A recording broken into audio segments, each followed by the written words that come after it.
Hello student, कैसे हैं आप सब। उम्मीद करता हूं आप सब अच्छे होंगे, मस्त होंगे, बेहतर होंगे, आपकी पढ़ाई बेहतर चल रही होगी। और आज हम समझेंगे बच्चों प्रकाश के उत्क्रमणीयता का सिद्धांत। सबसे पहले हम समझते हैं प्रकाश का अपवर्तन। अपवर्तन क्या कहलाता है कि जब प्रकाश किरण एक सतह पर टकराती है और दूसरे माध्यम में चली जाती है, यानी प्रकाश किरण एक माध्यम से दूसरे माध्यम में जाती है। ये हमारा अभिलंब था, यहाँ पर आपतन कोण का मान आई है। ठीक है, इधर मैं कह दिया वायु है बच्चों और इधर मैं कह दिया कांच है। क्या है? कांच। यानी ये जो मेरा माध्यम है वो विरल है और ये माध्यम क्या है? सघन है।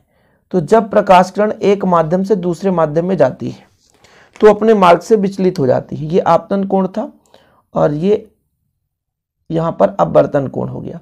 तो आपतित किरण P Q, अपवर्तित किरण Q R। तो जब प्रकाश किरण एक माध्यम से दूसरे माध्यम में जाती है तो अपने मार्ग से विचलित हो जाती है, प्रकाश का अपवर्तन कहलाता है। तब अपवर्तन का नियम है कि भाई आपतित किरण, अपवर्तित किरण और ये जो लंबवत अभिलंब है तीनों एक ही तल पर, एक ही समतल पर उपस्थित होते हैं। दूसरा नियम क्या है? आपतन कोण का ज्या साइन आई बटा साइन आर, आपतन कोण की ज्या उसका अपवर्तनांक कहलाता है। किसके सापेक्ष? ये वायु है, वायु के सापेक्ष कांच का अपवर्तनांक है। याद रखना पड़ेगा क्योंकि भाई साहब यहां पर वायु से प्रकाश किरण कांच पर जा रही है। इसके अपोजिट यदि हम यहां पर कोई प्रकाश किरण के सामने एक माध्यम रख दें समतल दर्पण M, तो ये जो प्रकाश किरण पुनः इधर से जाएगी, तो अब इस बार कांच से वायु में जाएगी। पहले भाई साहब कहां से कहां जा रहा था? वायु से कांच में जा रहा था। अब हम यहां पर रख दिए क्या? एक दर्पण। तो ये प्रकाश किरण फिर से लौटेगी तो फिर इस बार कांच से वायु में जाएगी। तो इसके सापेक्ष अपवर्तनांक जो हो जाएगा म्यू का मान हो जाएगा। इसके लिए जब इधर से प्रकाश किरण जाएगी इसके लिए आपतन कोण का मान R हो जाएगा, यानी साइन R। और यहां पर ये अपवर्तन कोण कहला जाएगा साइन I। ये कंफ्यूज हो गया कि सर दोनों में उल्टा कैसे? वैसे तो साइन आई बटे साइन आर होता है म्यू का मान, लेकिन मैं कुछ समझा रहा हूं आपको कि भाई साहब प्रकाश किरण जब वापस लौट जाएगी तो जब इधर से जा रही तो आर उसका आपतन कोण, आई उसका अपवर्तन कोण कहलाता है। तो अभिलंब और आपतित किरण के बीच जो कोण बनता है उसे आपतन कोण कहते हैं। और ये मेरा अभिलंब है और ये अपवर्तित किरण है, इसके बीच जो कोण बनता है उसे हम अपवर्तन कोण कहते हैं। ये चीज आपको समझना पड़ेगा।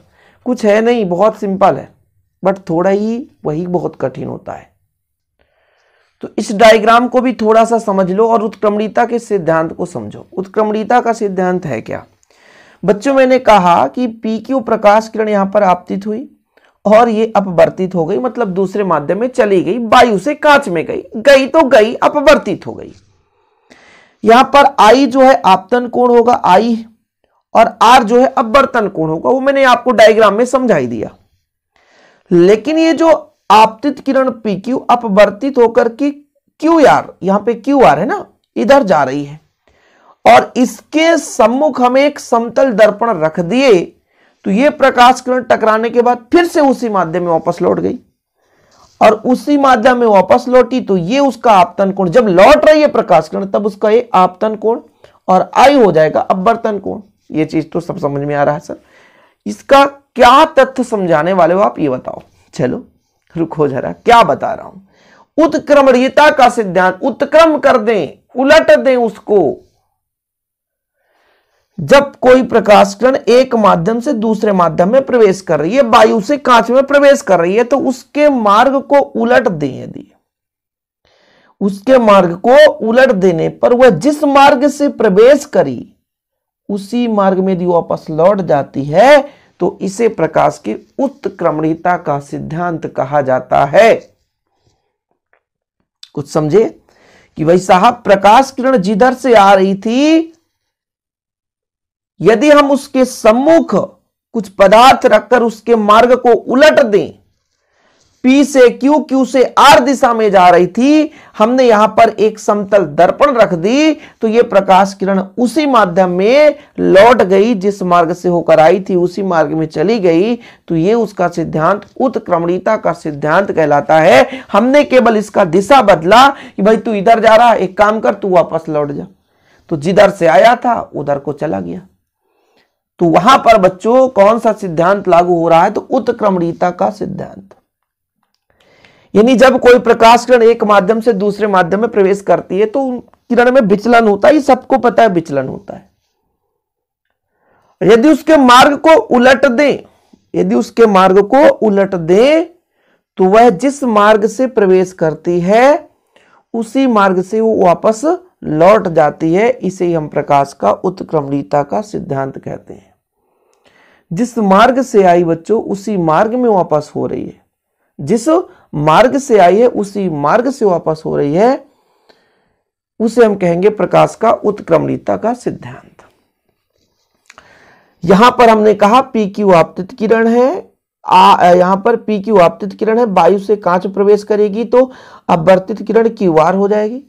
इसके सम्मुख हम यदि एक समतल दर्पण लंबवत ही रखेंगे, इसके बिल्कुल लंबवत रहेगा, एक समतल दर्पण रख दें तो वो उसके मार्ग को उलट दे तो फिर से ये प्रकाश किरण उल्टा चलने, भाई ये जो हमारा पहले पी क्यू आपतित था अब ये क्या करेगा, ये अपवर्तित किरण हो जाएगा, मतलब फिर से किरण लौट जाएगी।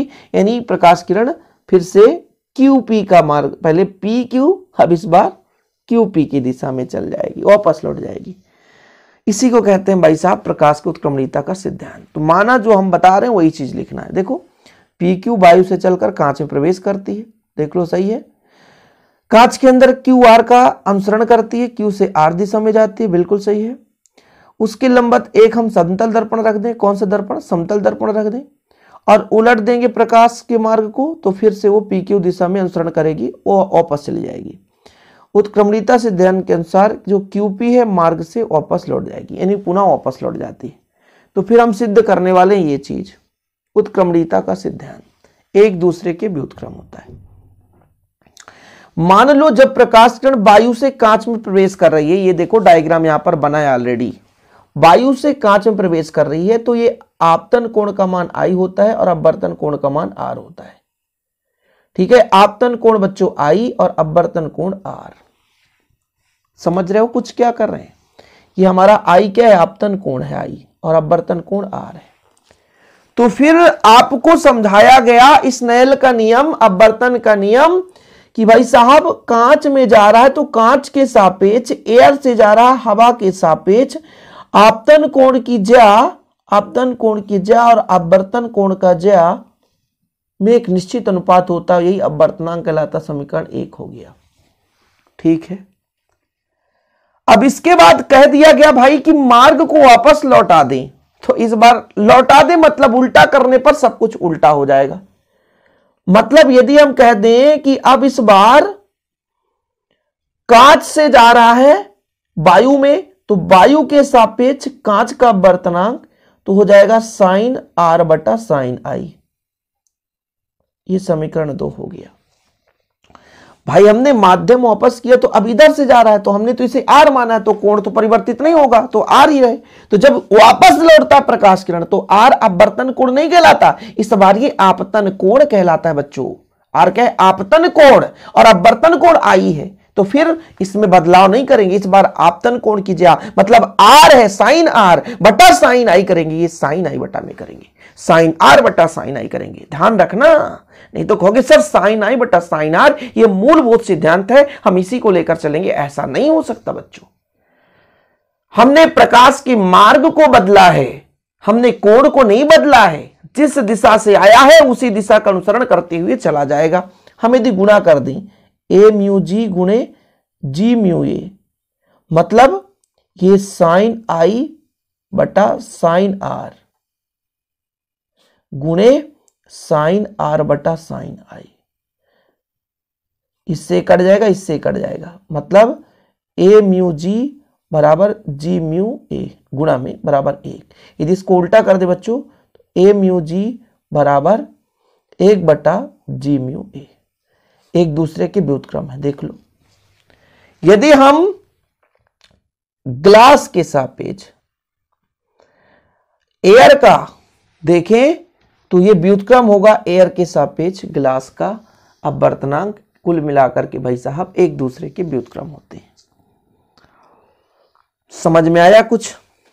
तो पहले हमने कहा भाई साहब एयर से कहाँ जा रहा था, ग्लास में, तो ग्लास के सापेक्ष एयर का अपवर्तनांक साइन आई बटे साइन आर।